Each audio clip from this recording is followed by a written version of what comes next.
football is potentially the biggest business in the world. What makes football so addictive? I think it's become a massive culture/religion for the English people. So when you grow up around that, you naturally fall in love with the sport, and I think that's kind of what happened with me. Assalamu alaikum viewers and listeners, welcome back to another episode of Side by Side. I'm your host, Kazi, Shafiqur. I'm a sports content creator. I work with some of the biggest brands in the world creating content for their campaigns. I talk a lot about sports and ultimately just a sports personality. Who's the most arrogant influencer out there at the moment?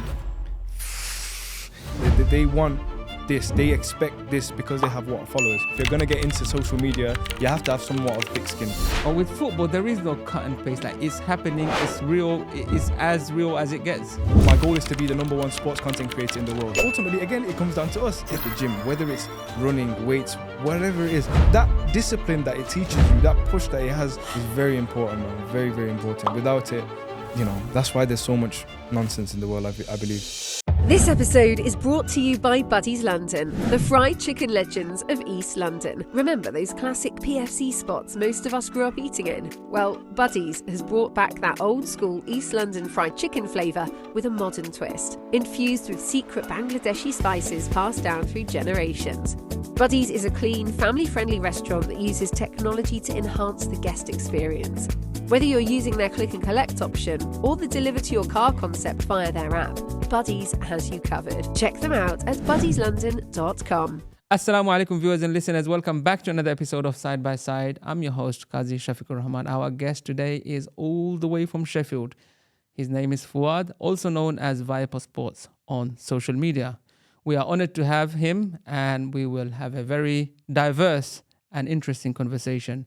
Before we begin, ladies and gentlemen, supporters and well-wishers, my only request, and you know what it is, please do consider subscribing to our channel on the platform you are tuned into, because it is your subscription that motivates us to keep going forward episode after episode. With that said, please help me welcome Fuad. Assalamu alaikum, brother Fuad. Welcome to Side by Side. We have been meaning to get this going while you were in, I guess, for some time now, but when you were in Bangladesh, which we'll talk about, we resumed our conversation. So thank you for coming all the way from Sheffield. Yeah, no, thank you for having me on. Firstly, I've been an avid watcher of the show. I want to congratulate you as well on the constant success of your channel. It's very satisfying to see another brother doing good things in the media space. So yeah, thank you for having me on. Amazing, appreciate it, man. That's beautiful. I think you're the first guest that really laid it out on the table. You have to, man. I think not only us Muslims but Bengalis as well. We had a hard time shining in whatever business or media, whatever it is. And you and your brothers have always obviously set the standard. But I think now it's good to see that even though you might have some success here, you've tried to, venture out into different field. Yeah. Alhamdulillah. Competing against me now. So No. We're collaborating. We are. I think, you know what? Talking of competition, I think we need more. We need more and more and more, because I think, I respond to my social media comments and I sometimes do it to instigate. So there's more comments, so I can learn more. Yeah. And sometimes I just try and see, what it's all about. Yeah. So right now we're talking about our previous episode on Instagram is causing a bit of a stir about mortgage and halal finance and home purchase plans. And it's nice, but I think we need more competition, man. We need really more competition, and we need more people out there doing stuff. Healthy competition is the best thing. I think you can only grow really with competition around you. If you're just the best at what you do, I mean, it's great for how long, How long can you stay at the top? But no, you're right. I agree with you completely. I hope I can learn something from you today, inshallah. And we can plug into our strategy. So let's begin with one of my favorite questions. What is your biggest fear? Ooh. My biggest fear, it has to be the fact that dying without pleasing Allah. I think that's my biggest one, especially with the industry that I'm in. It's very touchy and go, you have to watch what you're doing because there's a lot of things that you can do wrong.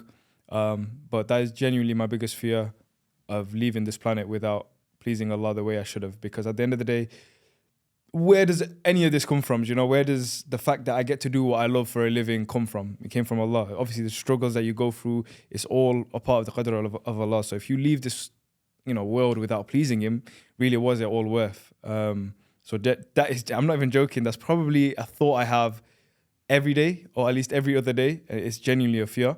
The other one would be not, I don't know, how do I word this? Not sort of giving my parents that satisfaction as a parent for them before they leave this planet. That's another one of my fears for sure. Okay, beautiful, mashallah.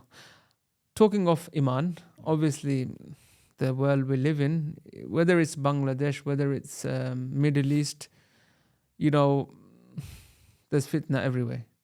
And for us men, our biggest fitna is, I guess, our eyes. Yep. And that can get us into deep trouble. Yep. How do you, and that I don't mean like, physically, but in terms of our Iman level fluctuating up and down. How do you, with the industry that you're in, I'm assuming, and I know you will say like, why are you assuming? You should know. No. I'm very ignorant when it comes to sports, hands up. Yeah. But from the outside, it looks like, it's quite, it's got a lot of fitna. Yeah. No, 100%. I think what you said there earlier, ultimately everything has fitna in some sense, right? You could, I know this is kind of reaching, but you could say, oh, we're in this studio today downstairs and there's like 3-4 women downstairs, you're trying to have a coffee, whatever, all these things, right? It's in front of you. It's something you can't avoid. For me, alhamdulillah, that's one thing I don't struggle with as much because I'm married, so, I'm sorted on that sense. But in terms of fitna and how you deal with it, I think the one thing people forget is we try to be perfect too much when the whole point of us being on this planet is asking for forgiveness. You know what I mean? So what's our main focus on this planet? To worship Allah and ultimately ask for His forgiveness. So yes, we may fall into things here and there, and like you said, it's very difficult to avoid. But if we do what we're meant to do, which is ask for His forgiveness, He will be there. Do you know what I mean? There's no doubt about it. You know for a fact, I know for a fact that if we raise our hands down and say, Ya Allah, forgive me for this sin I committed, I will try and improve on it, help me improve on it, you're good. You know that. And as a true Muslim, if you have that in your heart, if you believe that Allah is going to forgive me, that's how to get through life. That's not saying, by the way, all right, I can ask for forgiveness. I'm going to do it and I'm going to ask for forgiveness. Obviously, that's just being stupid and contradicting, right? But I think, again, if you have that thought as a true Muslim, if you have that mindset, ultimately, when you fall in those situations again, where, I don't know, it might be, for me, one of the hardest things is using music in my videos. Very difficult thing to overcome because the industry is filled with music. I know this was something that I think you posted as well. We're working on it. We're working on it. I wouldn't even call anyone out on it because there's probably still videos that I still have up that have music on it. Yeah. But it's a constant battle. If I go now, you know what, I'm going to make a TikTok here and I put a sound on, but later on at Asr time, Maghrib time, I'll say, Ya Allah, forgive me. But I'll take it off it's not going to work like that. I think steady improvement is something that as a Muslim we get taught anyway. So I think that's one way to look around it. Amazing. Now, for someone who doesn't know, I know you. We've spoken to each other. And in fact, it was in a funny way because I was in Sheffield about 2 years ago, and then I was tagged like where I was staying, and then I was like, who's this big person, celebrity person, DMing me? And then I opened up, and then alhamdulillah, we met up. And we went to that restaurant, Noruz. Yes. Shout out, man! It's my go-to place. Is it? Do you go back there? Well, I'm telling you, every time I'm in Sheffield. Decent, but the only problem is they close at 10 o'clock, bro. Sometimes I'm passing by and it's like 9:45 or 9:30, and I can't enjoy Noruz. Yes. But I saw people were coming and talking to you, and mashallah, you have a good presence amongst at least the younger community.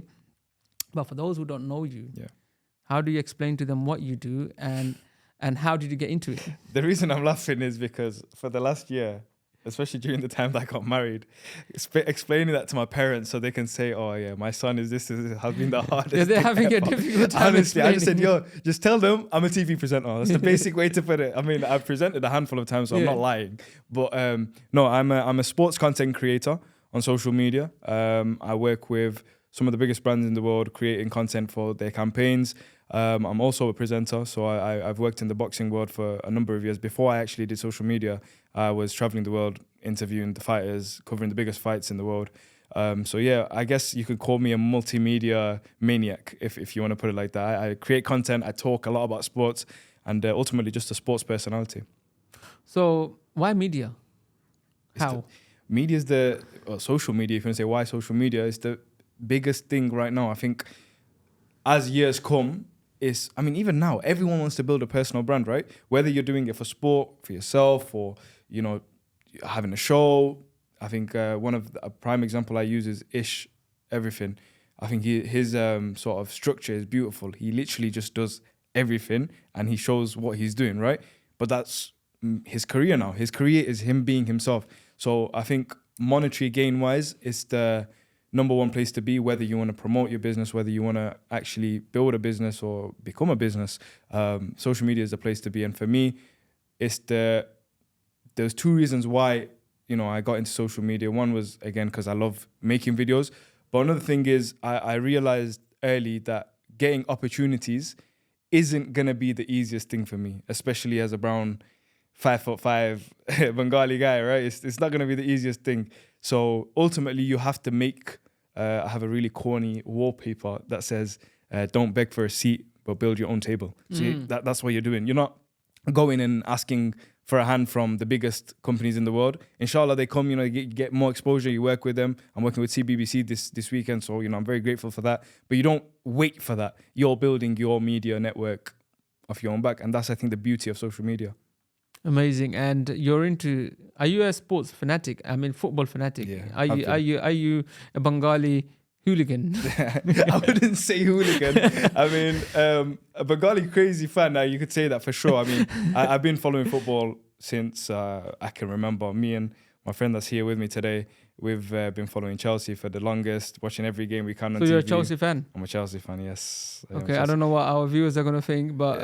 think what you think. We're not the greatest right now, but, we'll be back. We're buying every player that is right now, and we're spending a lot of money. But no, it's we've been following sport for a number of years. I think for us, it's also a little bit of a way to get out from what you're around.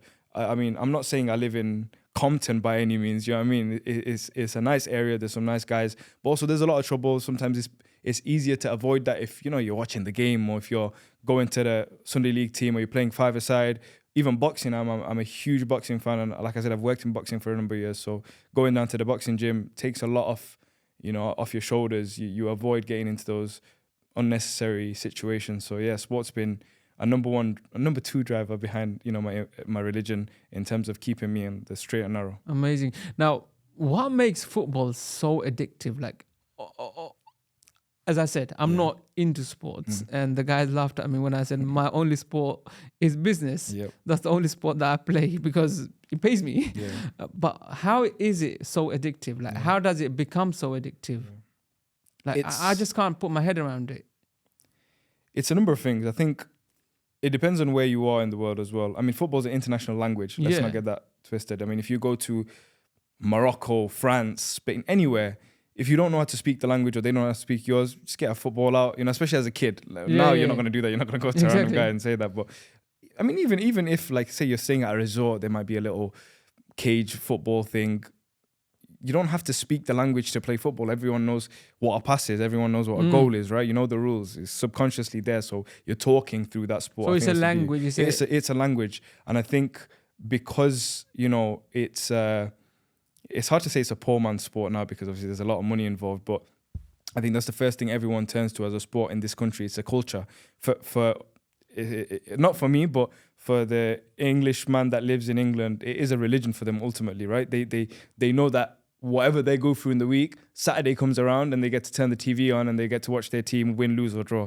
But they're watching their team. They know that for them 90 minutes, that's what they can focus on, and they don't need to worry about whatever is going on outside. Or if they're going to the stadium, they're linking up with their friends, they're doing whatever, they're socializing. I think it's become a massive culture / religion for the English people where it's just embedded in. So when you grow up around that, you naturally fall in love with the sport. And I think that's kind of what happened with me. Wow. But I still can't figure out, like, what is it that is so addictive about it? I understand it's a language. Yeah. And that is, that's the first time I'm hearing this, by the way. And I think that really sums it up. It is a language. Yeah.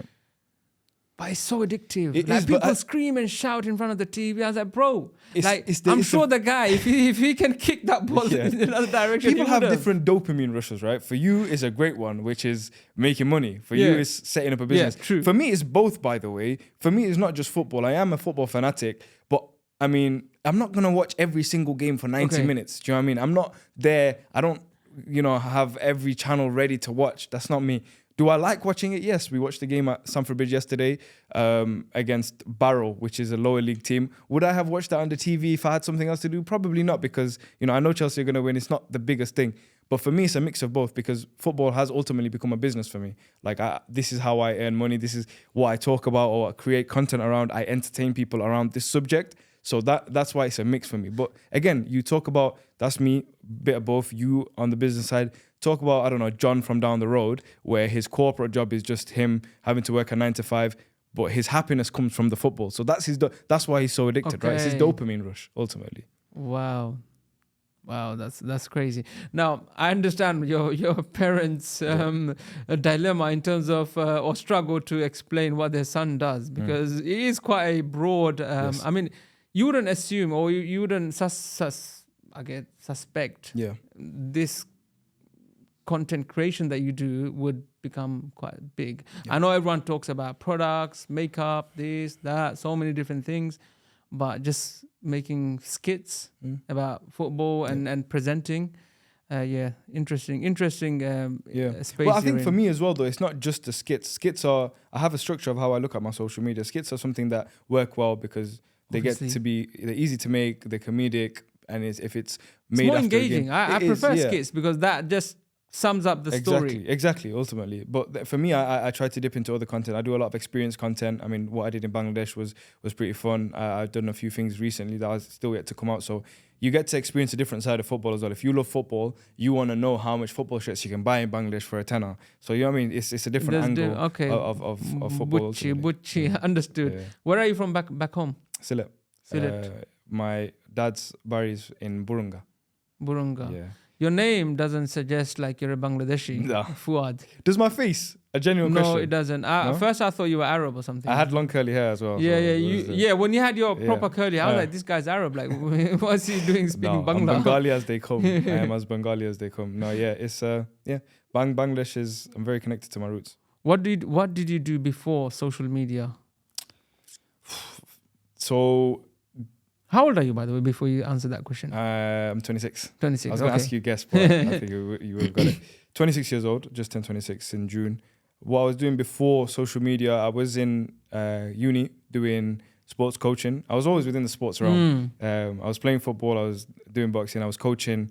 But then when I was in uni for that first year, I don't know how. It's a very complicated structure. I was doing content when I was a kid. So I was making videos, sport videos, as an 11, 12-year-old, posting them on YouTube. What year are we talking? We're talking 2011. 2011, I was doing on my webcam, transfer news, this player has just signed for this player. But in a very shy and like lower tone, right? Because I don't want my dad to hear it. So I'll post it on YouTube, get about 5 views. But that was my like enjoyment. I was like, I'm making videos. I'm like a reporter now. I'm a YouTuber now. Those videos are still up there, by the way, which is hilarious. Yeah, I need to check them out. The webcam is so laggy. It's unbelievable. So that was always a passion. You understand where I'm coming around with this. So obviously went to college, did sports, went to university, did sport. And then that urge to make content was always there. So I dropped out of university and took the risk of trying to network in the boxing world to get sort of a position as a reporter, editor, content creator. And Behind the Gloves was the name of the channel. They gave me an opportunity and I was creating content for them for about 3 years. Got a paid role. I was an intern first and then got a paid role after 6 months. And then lockdown hit. And then I was like, you know what? I need to get back to making my own thing. And then that's when I was posting 7 times a day in lockdown, making content every single day. Alhamdulillah, this is where we are now. Wow, that's pretty impressive, like within such a short period of time. Would you say short period of time? So did you have a Viper Sports channel like way before lockdown, or how many followers did you have at that point? Before lockdown, I did have the YouTube channel. I didn't have TikTok. TikTok I started when lockdown happened, like prime lockdown. I had 200 subscribers before lockdown and I had 0 followers on TikTok when lockdown started. So Alhamdulillah, since then it's been 4 years? Nearly on 1 million followers, and I think 150,000 on YouTube. So I see that. Like, it is a global language, and there is no barriers for football. No, well, even with my videos, I mean, if you don't understand what I'm saying in the videos, or I'm making a funny comment, you're still understanding what's going on in the video because I'm kicking a ball and I'm doing this, and this. Interesting. Now, you've met some really major people like CHUNKZ, SIDEMEN. Yes. Like, how did it all come about? These situations are something you fall into now quite easily. As in, when you're in the industry, I feel like CHUNKZ is one of the biggest influencers in the world right now with what he does. I'd say I'd fall into the same industry, obviously not the same level, he's very far ahead. So, you go to events, you bump into these people, you network with them. So it was quite natural. I mean, they're usually at a lot of the events that I'm at as well, or shoots even. Amazing. Now, obviously your industry, I guess social media, even if you're the most positive person, you'll still get negative somehow. How do you deal with your negative? I mean, with the scale of engagement that you have, how do you deal with negativity? Is there a ring fence around you, or is there something that you do to reposition yourself and reset? Honestly, I just don't think I have feelings. Like, as straightforward as that sounds, I don't ever let a comment get to me. It physically can't. I don't know why. I don't know if it's something I've been embedded with or something I went through as a child. I don't know. But for me, a comment can't ruin my day. It can't even make me think twice. If anything, I like it because it adds engagement on my video. Because someone will say this and they'll reply to that comment and they'll say that.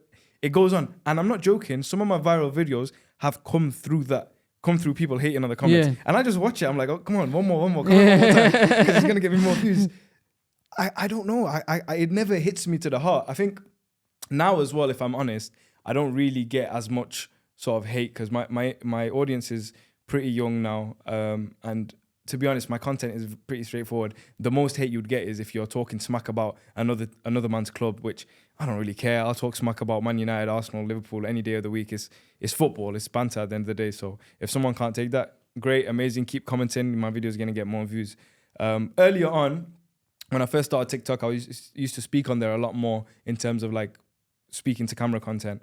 And I got a few then, and I tried to answer back. Like, I mean, I did. I posted a few videos answering back.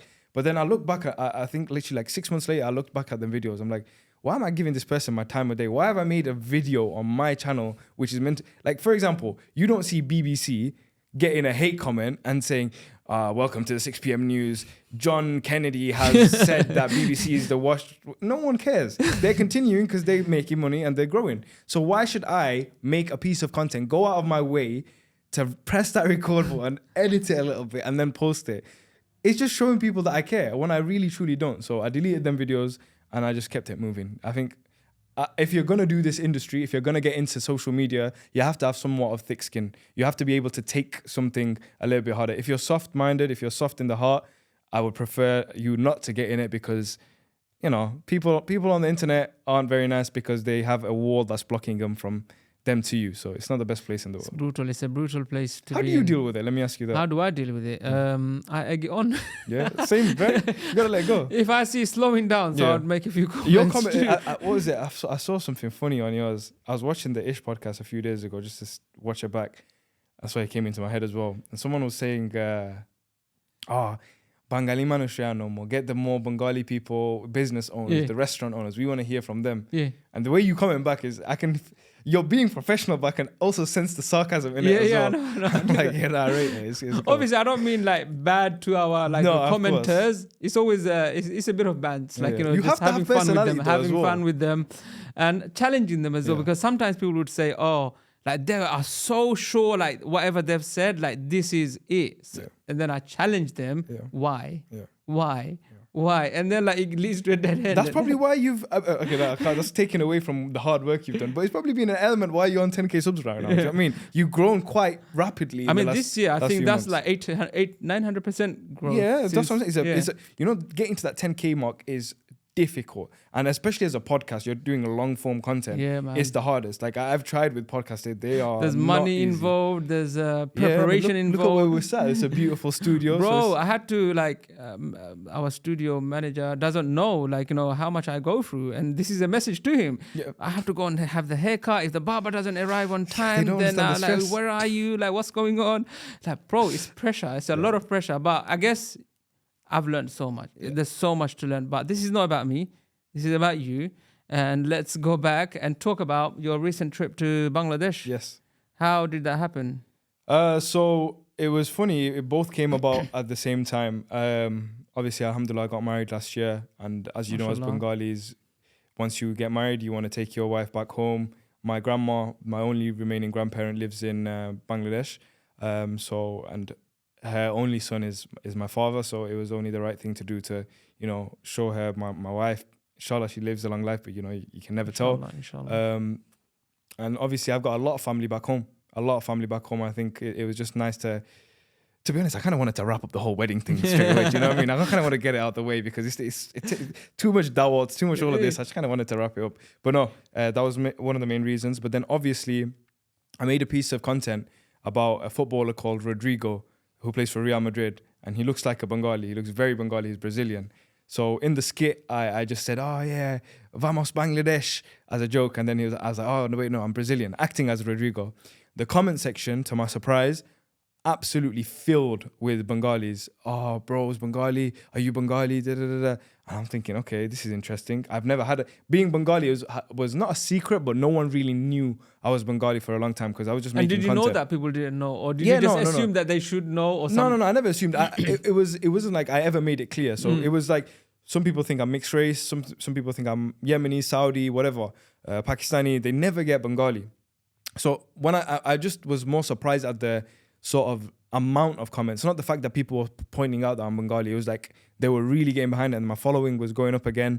I was getting DMs like, brother, when you come to Bangladesh, come to Bangladesh. And then I started egging on that content. I was like, okay, let me see if I can, because I want to, my goal, I've got loads of goals in social media, but one of them is to staple mark Bangladesh in one way or another. I think we're a country that always kind of somewhat gets left behind and somewhat gets taken unseriously, but we've got a lot of talented people. We've got a lot of serious people in our industry, in our community that can take over many industries, So I was like, this is my chance now. I've always had it in my head. I want to do something with Bangladesh. I want to put Bangladesh on the map. I want to, make a name within the Bengali community as well. So, I made a few more videos. Comments kept coming in. I was like, all right, I know I'm going to Bangladesh, so I'll make the trip also a business trip, which will be perfect, right? So yeah, we planned a few things before going to Bangladesh. I posted more personal content. The skits kind of went away a little bit, and I was talking straight to the camera. Guys, I'm coming to Bangladesh. The excitement on people's lips was incredible. I was like, this is just me doing it very quickly. If it's something I built up properly, and if I made more Bengali content, the support would be unreal. And I appreciate it still to this day. I mean, we're going to get into what happened in Bangladesh. The support was incredible. Unfortunately, when I went there, I pretty much got locked up because, we wasn't allowed out. I think what do you mean? I mean, well, there was a situation in Bangladesh, wasn't there, recently with the whole political situation? The student ousting of the prime minister, and you were at the forefront. I mean, in terms of your arrival, in terms of your arrival into the country. Yes. So I landed. The day I landed, I went home, checked my phone, no Wi-Fi. I'm like, okay, we're in Bangladesh, probably something dodgy with a box. Yeah. I go to my uncle, what's wrong? He goes, the internet's been shut off. I was like, what do you mean the internet's been shut off? No contact with anyone for about 8 days. It was incredible. Genuinely the most surreal experience I've ever experienced, because my phone screen time went down to 30 minutes when it's usually like 9-10 hours a day. So I was like, I'm really not using my phone here. It was a reset as well, I guess. I didn't have to talk to anyone or anything. The hard part was we wasn't allowed to, we had curfews, so we wasn't really allowed to go out anywhere. All the shops were shut, all the places were shut, and it was just constant sort of political so you're just staying at home? Yes, staying at home. Almost like another lockdown in Bangladesh. No, it was another lockdown. Bang on the same feeling, but double, because without we had no the internet, so no access to anyone, which was very interesting. So alhamdulillah, that got resolved, you could say, after a few weeks. And then I held a meet up in Dhaka. So it was literally within 24 hours. I posted a video when I was there. I was actually meant to do a few other things. This trip was very messy because I was meant to work with a few people out there as well. Well, I guess with that internet, you can't. Yeah. Like, there people would probably think, what happened to this guy? Where is he Yeah, no, gone? it was- Like, you yeah. know, they're probably getting worried as well. Well, to be honest, anyone in Bangladesh couldn't do that because they Yeah. didn't have internet, so Yeah. they didn't really know anything. But in terms of like, I was meant to collaborate with a few influencers, few media people out there, a few football clubs out there that I really wanted to showcase to the whole of the world. Like, football is the thing in Bangladesh. There is football clubs. Mm-hmm. Unfortunately, those things didn't plan out. But I got to still hold an event which over 200 people came to. It was absolutely unbelievable to have people there to just watch me play and interact with me. You know, it's definitely the start of something big that I can do over there for sure. So no internet for 8 days. I guess, did you eat lots?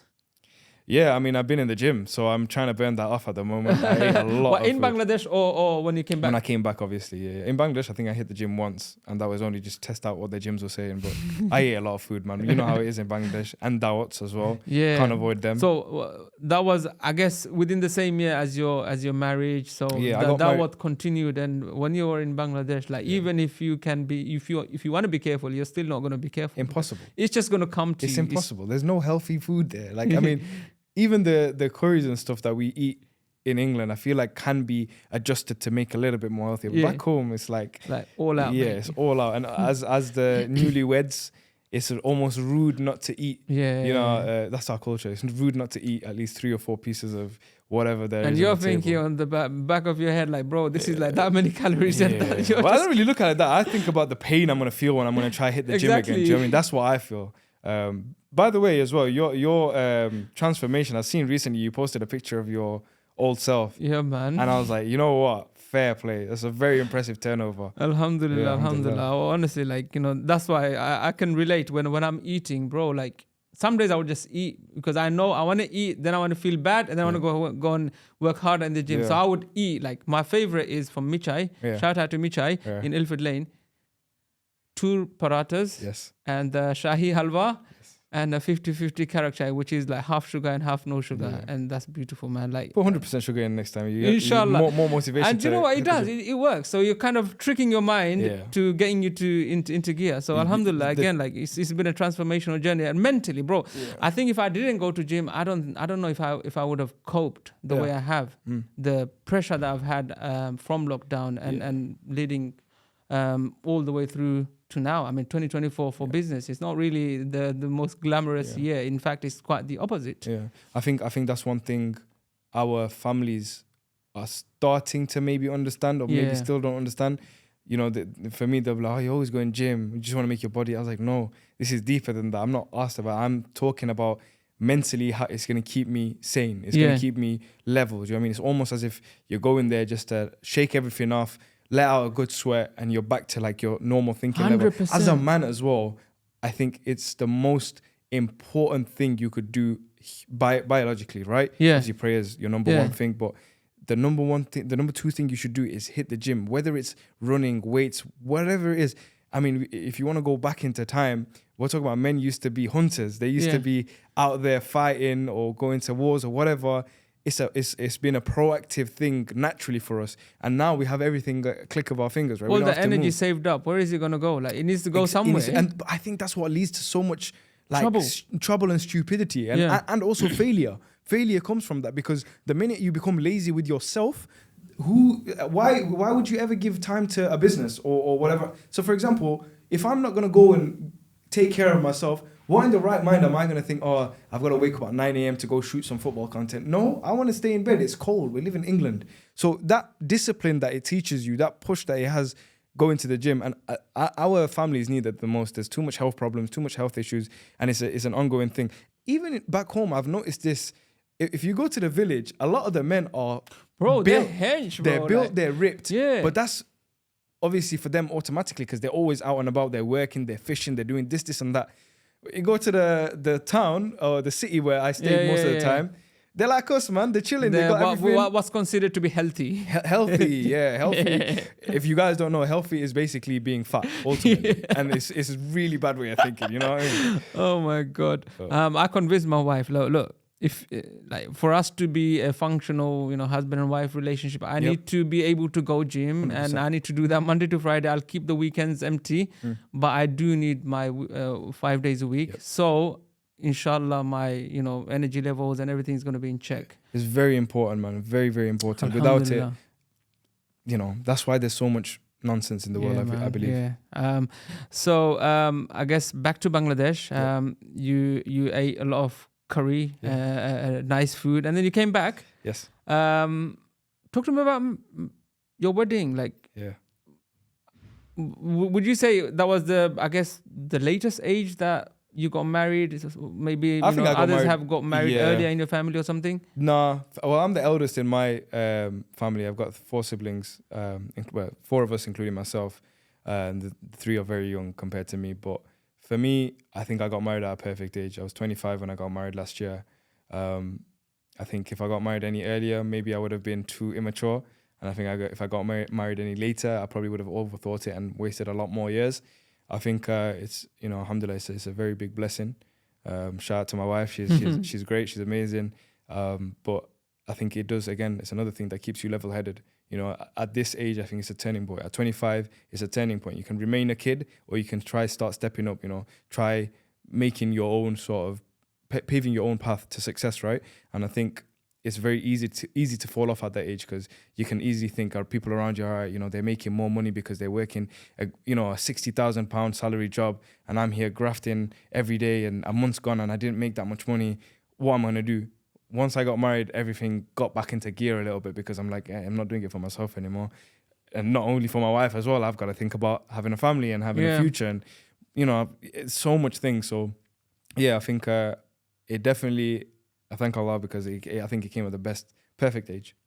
Now, we talk a lot about, I mean, even in our podcast, like we talk a lot about, women this and, there's people understand it differently, but it's not always malicious to attack women or sisters, because they play a very, very vital role in a man's life. Yes. So how do you think marriage has, I guess, improved you? And how can other sisters, like obviously by the sounds of it, you are a grafter, and you want to go and do your stuff. You want to build that table.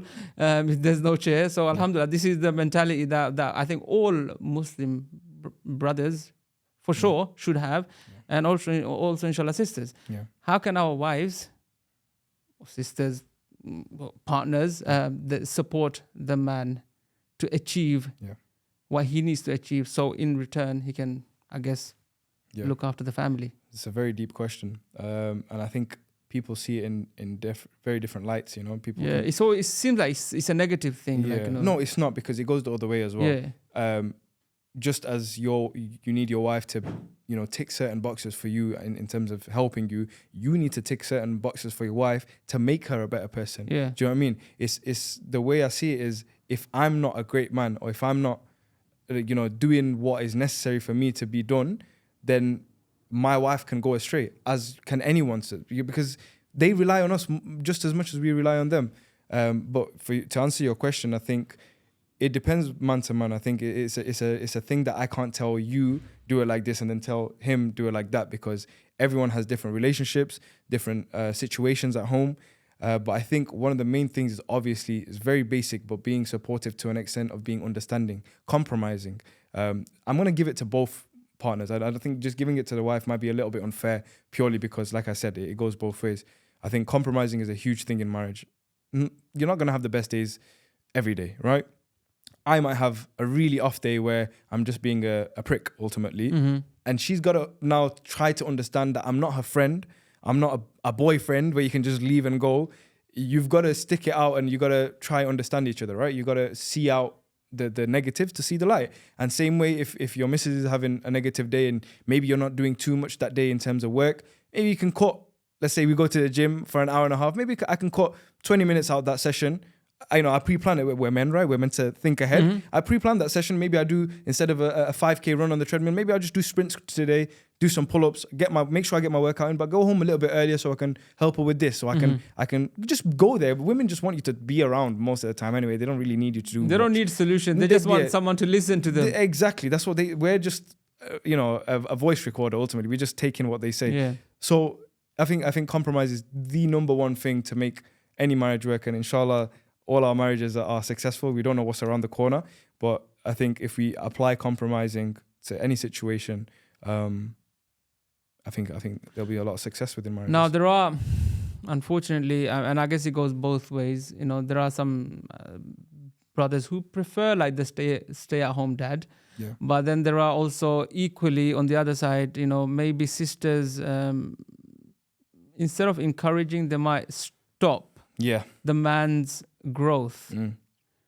And then maybe we can complain like, oh, well, he's this, he's that, he doesn't do this, he doesn't do that. But we don't realize in an indirect way we're also partly contributing. How can Muslims be more hungry and more like go out there and get it done? I just feel like that's what's lacking in our community. Yeah. But you mean within the marriage, like within the... Like, I think a wife has so much influence, more than she realizes, in a positive way, how she can shape a man's thinking. How can she do more? I guess I should be asking a sister that question. But I think in my case, I'm openly going to say my wife has played an instrumental role in terms of how I think and how I, view challenges. And it's never been like, oh, you can't do this, you can't do that. I don't believe it. It's like, it was always, she kind of egged me on as well to see, like, go and do it. I think 2 parts of that question. One, they definitely do play a huge part in a man's success. And I think that comes down to a number of factors. Before you get married, I know it's hard as well because you don't know someone fully before you get married, whichever way you go. But it's also having a little bit of common sense before you get married to know the person, the family. I think you look into the family, how the family are like, and then you kind of know what you're getting as well on the receiving end, right? The second part is the beginning of the marriage. I still think I'm in the beginning of the marriage. I think you've got to, before she molds you or helps mold you to become the successful person you are, you've kind of got to mold her a little bit as well. Because she's coming from ultimately a single life, no responsibilities, being at home, doing what she wants, to now having many responsibilities, following certain instructions, following certain rules that not we put in, Islam teachers, right? You have to abide by them. It's going to be difficult for her, right? Them first 12 months. So I think it comes down to us being men, taking that responsibility in that first phase. I think I've done a good job, inshallah. And I'll still continue to do that job, Don't think it's over. Induction phase is over. Now the real life begins. Test starts now. But I think molding your wife into what you want, laying down your boundaries, laying down what your goals are early, how in a heated situation you would want her to be, how to be supportive. It's just telling them and they'll give it you back, right? That's what I think anyway. So that's where I think your wife can really help. It comes down to you. How are you going to mold your wife in that first induction phase? But also you're saying, how can we be more hungrier? If we just rely on our wives to be successful, I'm sorry, we're not getting anywhere. We're not going nowhere. Because at the end of the day, women fluctuate. They'll be happy one day, they'll be sad the next. They'll be angry at you one day, they love you the most the next. It's non-stop. And if you're going to follow that cycle, your business is going to follow that cycle, your life is going to follow that cycle, and you'll never get anywhere. So ultimately, again, it comes down to us. It's our goals, right? For me, I had the goal of my goal is to be the #1 sports content creator in the world. That's my goal without a shadow of a doubt, and really lay a legacy behind of what this new industry is, right? People can laugh at it now. Look, he's making silly videos. My goal is to lay a legacy and foundation down that people will follow afterwards, and not only just in media, inshallah, what I do afterwards as well. But if I didn't have that in my mind and I relied on my wife to say, oh, you need to go and do this for your people and your kids, just give up. There's no point. You have to take a lead, yeah? I mean, you have to take the lead. Is that a wrong thing, to take a lead and just assume that leadership? No, because that's the whole point. Or is that a more attractive thing to do? You mean in the relationship? Yeah, in a relationship. It's a good point. I said something recently that might twist a few feathers as well. The saying that girls say a lot of the times, they're like, oh, we don't like a mummy's boy, right? Yeah. That's always been interesting to me, because if you look at how, we grow up, for us guys, we ran around outside, did whatever outside with the friends and messed about when we were kids. But we'd come home to our mum and, you know, she'd nurture us, she'd feed us. It doesn't mean she's not just hugging us all the time, but she's making sure we're eating, we're clean, we're going to bed, everything is good, settled for us. The flip side, what does a daughter get? She has to stay at home. Inshallah, she has a good father who would, you know, take care of her financially, take care of her what she needs, like, you know, clothe her, whatever, just provide for her ultimately. Once you get married, it's the same thing, right? So a man has to take that leadership in terms of, I will do this for you, I will do that for you, I'll make sure I have food on the table. But to have that type of thing, you need to follow who's bringing in the income into the house, right? Or who's really making those decisions. It's not even about financially. Who's making those decisions? We're going to do this, we're going to do this, we're going to do that. Same with a woman. Her thing is, her house is her world. She makes her house a home. So is she making sure that the thing that's been imported in, let's just say food, is that being cooked? Is the man being fed? Is everything okay with him mentally? She nurtures him and he brings it in. It's just what we grew up with. It's the same with our parents. Our parents was the same thing to us growing up, but that's what your significant other becomes when you get married. So this whole mummy's boy thing, we don't like a mummy's boy. If you don't get a mummy's boy, you're going to get someone who's a really, really bad person. And if I don't get someone who had a good relationship with her father, then there's a good chance that she's not going to be a great girl either. So that's my argument on that. Wow, interesting. 100%. No, I agree with you, man. If you want a mommy's boy, then I guess, I mean, if you don't want a mommy's boy, then you'll end up with someone who is not. And that person is not someone you would probably want to build a life together with. You'll get a nasty, no offense to any drug dealers out there, but you'll get a nasty, careless drug dealer. That's if you want me to put it how it is. Because no care of what's going to happen next in the corner. He could get thrown into jail. He doesn't know if he's putting his family into danger. I understand, by the way, there's probably some dealers out there that have to do it in certain situations. I'm never going to talk bad on them because everyone's situation is different. Everyone's got a story. So it's not even knocking drug dealers, but I'm talking about them guys who know it's wrong and they don't really care, right? They don't care about what's going to happen to their family. You're going to get that type of person. And same ways, if you don't get a girl with a good father, you know what you're going to get. And we don't even need to go into that. It's obvious. Exactly. Now, your success, obviously you have a partner. Yes. As in content game. Yes. His name is what? Musa? Ace Musa, yes. How did you guys meet? And is he still active in your content creation game or have you guys like kind of... Yeah. Well, I have two. I have more than two. The two influencers, you could say I kind of partner and collaborate with a lot is Ace Musa and another young guy called Royal Ramsey, both Arab brothers. And also shout out to Hussein and Jamal, who helped me with my content a lot. They're not creators, but they make content as well themselves. But Musa, you ask about Musa, yeah, we originally met back in 2016, 17 through boxing. He's obviously an influencer boxer now. He's fighting on Misfits and basically classed as a professional boxer. But we met through boxing. I used to train at the same gym as him. And then we just coincidentally made content around the same time, coincidentally blew up at the same time, lived literally 5 minutes away from each other. Wow. And then it was like, bro, shall we link up? Yeah, let's link up. We wasn't as close before the content game. Like, obviously, I knew him from the gym. But after we realized we were both on the sort of same path, we said, all right, let's make use of this. And, you know, alhamdulillah, he's a great guy. He helps with a lot of my content. And likewise, I'd like to think that I'd help with a lot of his. And away from that, he's a great friend as well. So is Ramsey, you know, they're both on. It's nice to have like-minded people around you. I'm not from the biggest city in the world, you know, I'm not from London. So there's not much content creators, if any, in Sheffield. And to have two who are in the same field as me, somewhat 5 minutes away from each other, is fantastic. Such a coincidence. Yeah, it's amazing. It's amazing. Wow.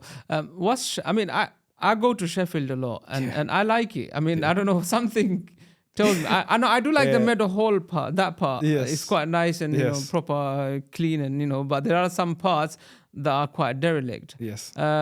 What's life been like in Sheffield and, you know, what are the people like? I mean, I felt like the non-Muslim or English people, they were a lot more friendlier in Sheffield. That's up north, man. You Southerners are some of the like hardest people to break down. For us, it's just culture. I don't know what it is. People just talk to anyone. You know, you just see someone on the road, hey, you're all right, mate. That's it. You just carry on with your day. It's normal. But you guys, I can't even look at a person here in London without them going, what?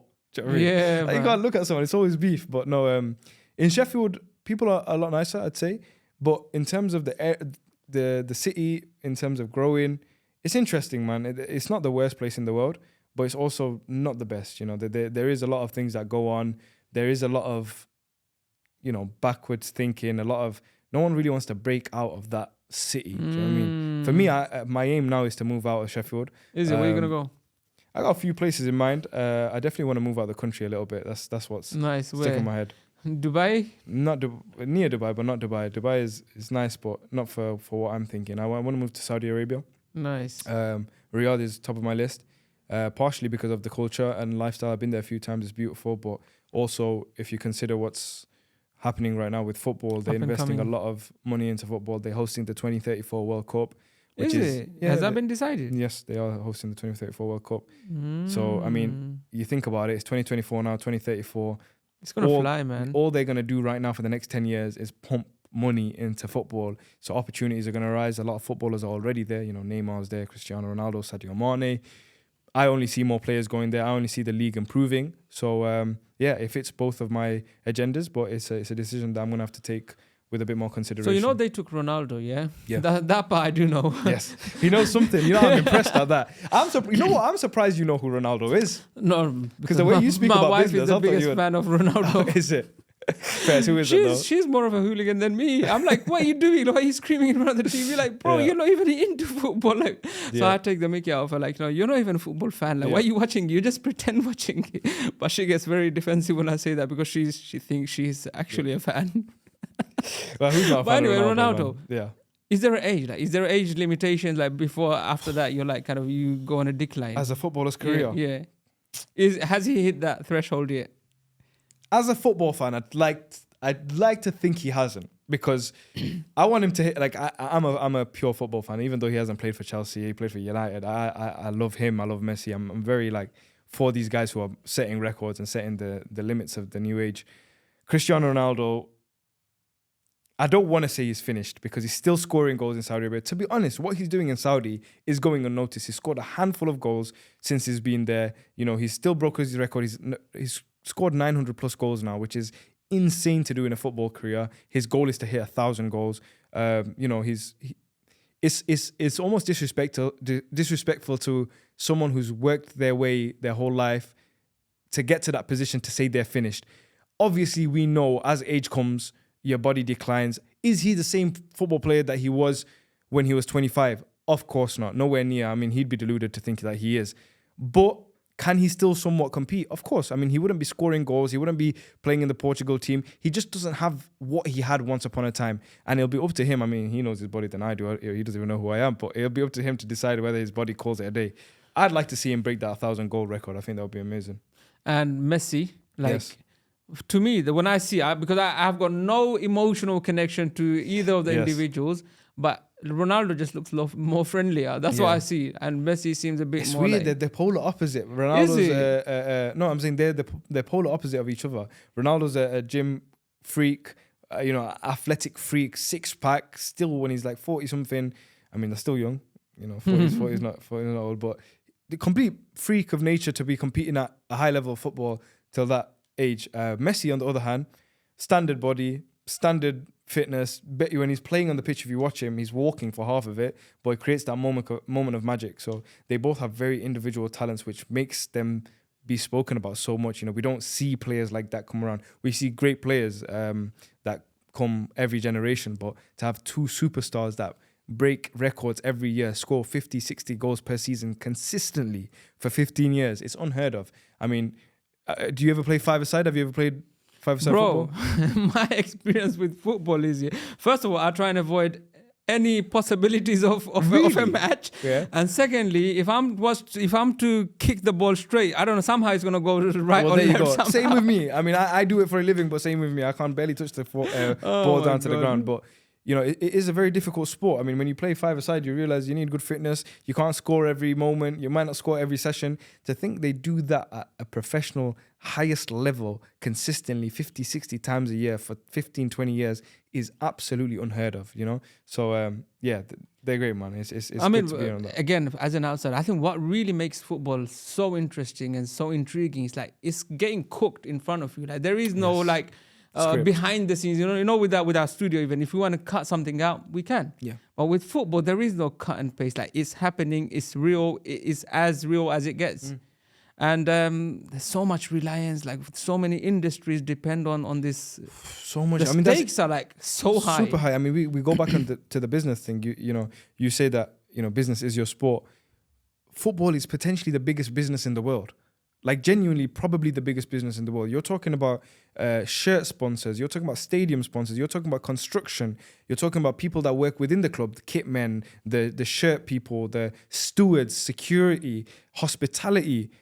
I've already named 8 in the space of 5 seconds. I mean, we could go on and on about how much jobs and how much work comes just from 22 men kicking a ball on a football pitch. Ticket sales, marketing, TV deals. There's so much that you can have a career within football without being good at football. And that's kind of what I did as well. I always wanted to be a footballer, but didn't ever have the talent to be it. So I said, you know what? I'll just make videos of myself doing it instead. Amazing. Now, we're going to wrap it up in a bit. Working with other influencers, what's the experience been like? Are everyone as open as you would hopefully anticipate them to be, or are they quite closed? And it's like, do you know what? I don't want to feature his stuff on me, and vice versa or something. I mean, I'm sure you are a very open guy, but have you had any negative experiences where people I don't want to share my stuff? Yeah, I mean, there are. I mean, there's negative people in every industry, isn't there? And I think one thing about my industry, which is the funniest, is once you gain a bit of following, in your head, you become a superstar, right? You might not even have money in the bank, but in your head, I've got 100,000 followers. I'm that guy. I'm a celebrity. I should be getting buddies free downstairs. Do you know what I mean? That's the aura they come into the room with. They want this. They expect this because they have followers. I think those people, I have bumped into a number of them.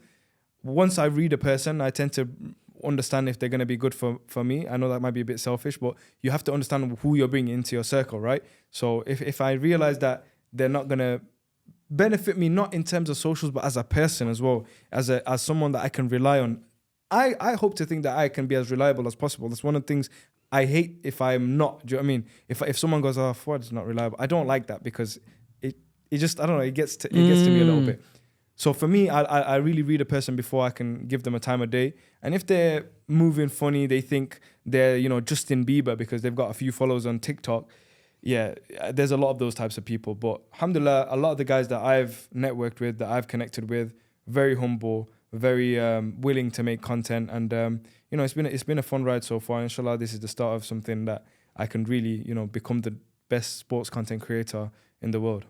What do you think is going to happen next? Like, now we've got TikTok, and then obviously TikTok is it's getting hungry. They're more, I mean, from a business perspective, like, they don't want to give you the exposure that they gave in lockdown time or something. I don't think it's them giving it. I think TikTok's become to a point where it is absolutely flooded with content. True. You're talking about... Who's going to watch who? Yeah. I mean, the element of having a community is quite rare nowadays. You know what I mean? So that's why, when the Bangladeshi followers were, all over my content, I really took advantage of it purely because, one, obviously I want to do something with my country, but it's a community feeling. For me, the way I look at it now is you make a piece of content, you post it, it's like you're posting it on this wall, right? And you post your content, I post my content, he posts it, and now someone's got to come and choose what they like, right? Yeah. Before it was like, I'll go and find that person to watch their content. I'll follow this person. To get a follow nowadays is very hard. People don't understand, because people are very bougie with who they follow. Yeah. You know what I mean? They don't want their follow count to go up. They want to look like Justin Bieber as well. So, it's saturated on a different level now, TikTok specifically. And I think when you look at the features that they brought in, TikTok Shop, which I think is an amazing feature, to be honest with them, I didn't expect it to be as successful as it is. So fair play to everyone that's doing it. And, it's a very fun and interesting place to buy things from. The live scene, which is blowing up, you can make a lot of monetary gain from live. It's endless, man. It's endless. The days of plastering Sunnah Mosque on or bodies even on a billboard or a TV advert has kind of died down, and that's also coming to social media. So now you see businesses, marketing, people want to be influencers. They want to show what they're eating for their dinner. Then this TikTok Shop is so flooded that it's very hard to stand out. But like you said in the beginning of the podcast, competition Healthy competition is always good. We Before I used definitely- to post a video quite quick, the views used to go up. Now I'll know if a video is going to do good, but it'll take a little bit of time because people have to find it. People have to scroll to find that video. And if it makes it onto the For You page, it's become a very calculated equation to make a video right now. Who's the most arrogant influencer out there at the moment? It's a switch up topic and straight to the point. Who's the most arrogant influencer? You know what? I'm being genuinely honest.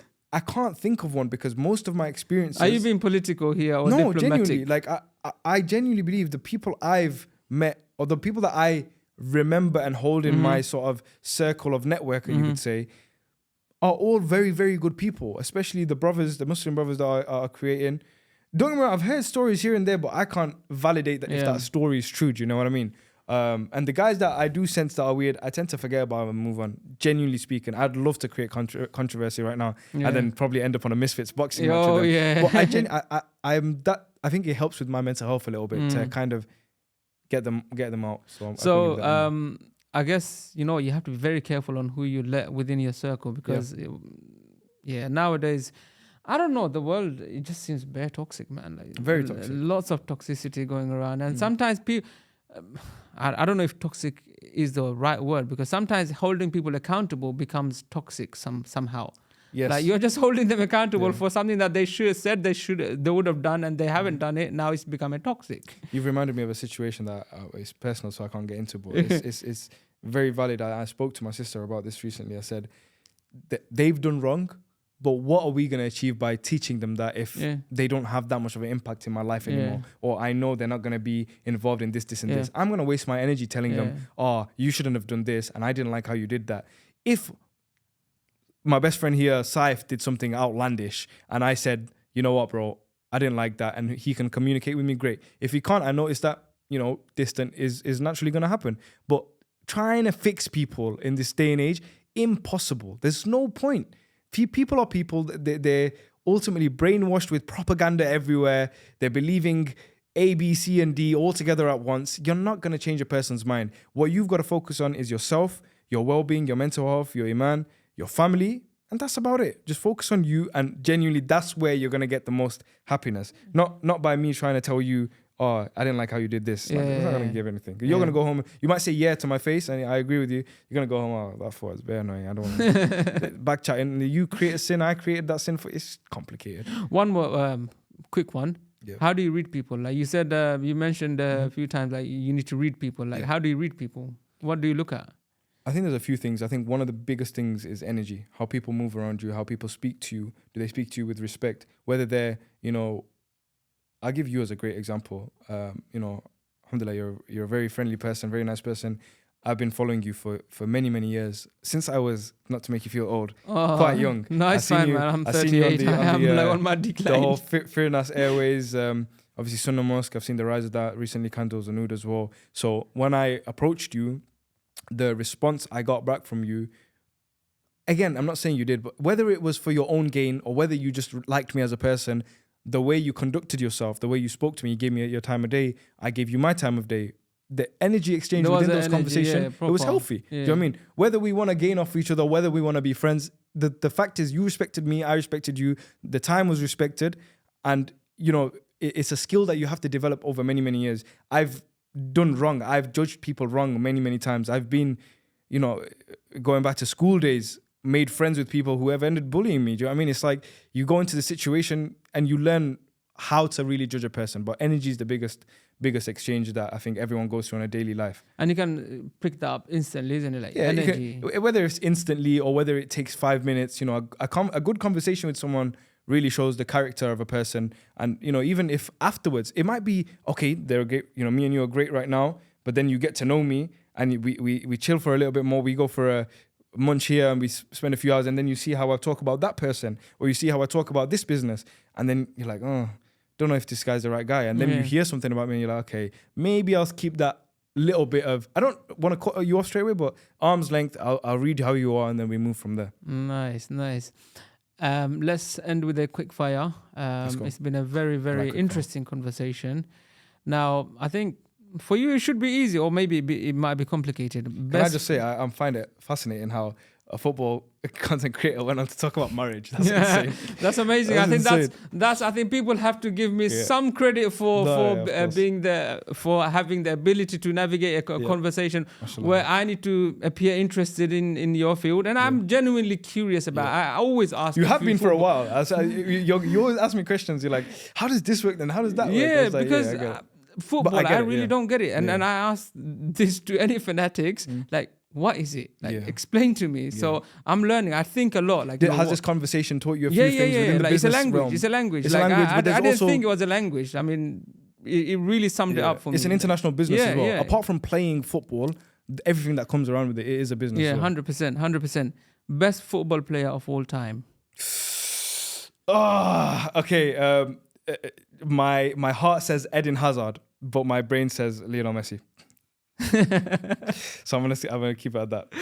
The most overrated and underrated footballer currently. The most overrated and underrated current player. I'm gonna go underrated player. Oh no, Lamine Yamal's rated after what he did. Who's the most underrated footballer right now?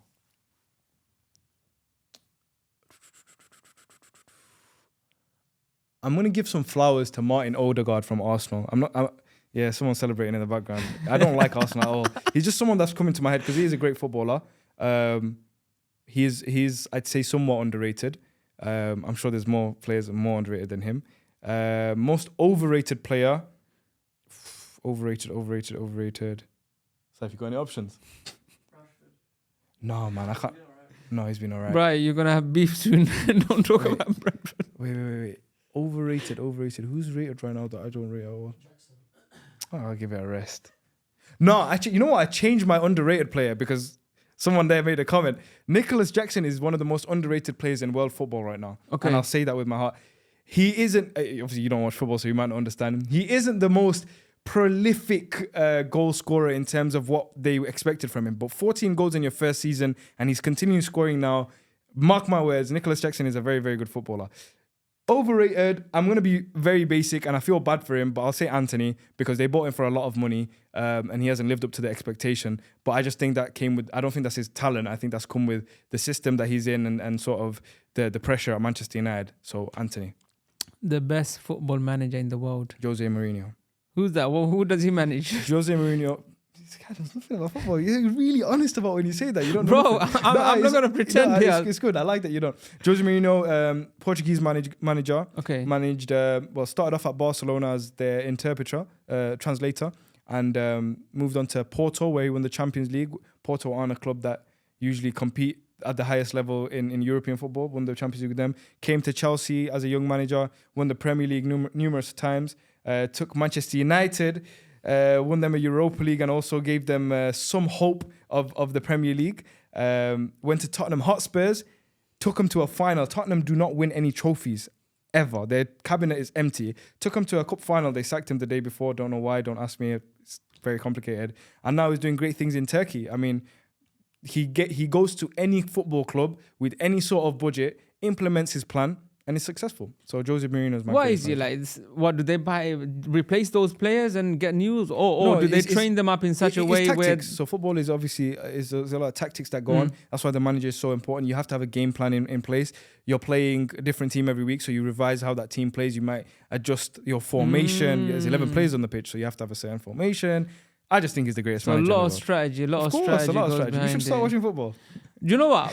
I do refer to football when I in business. So when I select team, obviously I want to get the Champions League player, like the Champions League. That's the top of the league, right? And then you've got the Premier League, which is below what? Is that a bit below? No, so Premier League is the highest division in England. Okay. The top 4 of the Premier League that finished at the end of the season, they get to compete in the Champions League the following year, but they still compete in the Premier League. Okay, so the Premier League is weekly. The Champions League is like it's midweek, but it's like it's a cup competition. And what's the one below that? Is there a rank? So Premier League, Championship, League 1, League 2, and then you go into the national divisions. And then you got the local little football clubs. Yeah. You don't want those. There's some good players coming out of those clubs, you know. Some good players. And again, not to make it long because I know we have to wrap up, but when we talk about business and content, some of the lowest level clubs, #United, SE Dons, these guys are like Sunday league teams, but they've made a media following, so people actually support them. they're not nowhere near the Premier League, but they're building up that status of a football club, and they're building a football club. They're making monetary gain from it just through social media. So business. If I have loads of money, like what's Sheikh Mansour or something, We should buy a football club together. Can you make ones from scratch? Let's make Silla FC. Is that a thing? Like, who do you go and speak to FIFA and say, look, we're new and we're gonna do this? It'll be interesting. I would like to know the Ins and outs process, of because registering a that team. is one of my goals. I do want to. Yeah, that would be sick. own a football club one New day. play in the block. Yeah. Imagine. Fuad Bhai, it's been an absolute pleasure talking to you and That's learning it. more about football. Thank you very much. I hope you have equally enjoyed this conversation, and we'll continue this conversation offline. Yeah. Thank you very much. Thank you very much for having me on.